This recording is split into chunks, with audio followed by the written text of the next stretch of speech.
what's your favorite comic of the month? My favorite comic this month was Nonplayer number 2. There's a little sneak peek of number 3.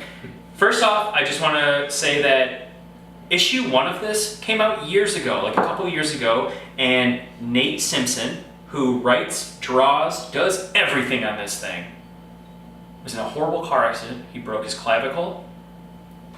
Big ups to people that had broken clavicles. I have a metal plate there too. I feel you. I couldn't draw for a pretty long time. Anyway, he couldn't draw, he didn't want to write, and now years later, issue 2 comes out. I think that's kind of an interesting fact about it. And issue 2 is wildly different than issue 1.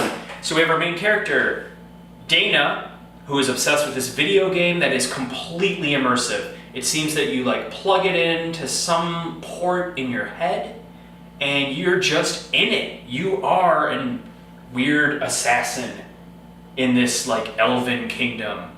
It's called Nonplayer, and it's a lot about the characters in these video games that aren't actually people. They're living in a world where AI is very dangerous. And in this game, you know, they're being audited and sued for like using too much artificial intelligence. And the creator, Jeff Homer is his name in the book, he even says, you know, this game is so expansive. There are creatures under the ocean in this game that no one's ever seen, but they live and die. That's pretty awesome and rather epic.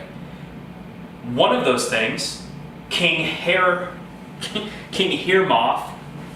he's out for revenge. He is not sentient. He is not a person. He's just an angry computer program, which is pretty interesting. This one was completely different than the first issue, and I loved every second of it. We didn't get too much from our main character, Dana, but we got to know a lot about all of the auxiliary characters, and it's issue 2, so that's perfect. Like, years and years later, it shouldn't change your scope and span of your storytelling. I was really into it. And Nate Simpson, you are one OCD crazy person for drawing all of these pictures. They are insane. It is so detailed and ridiculous. A sentient robot that only speaks Latin takes over a fish market in this book. That's awesome. And the police have to stop him. How does he communicate? With Latin. That no one Latin understands. And lasers? Yeah, Latin and lasers. No, he just throws fish. He doesn't have any lasers. I think it's even funnier. Billy didn't read it, he's just judging the cover.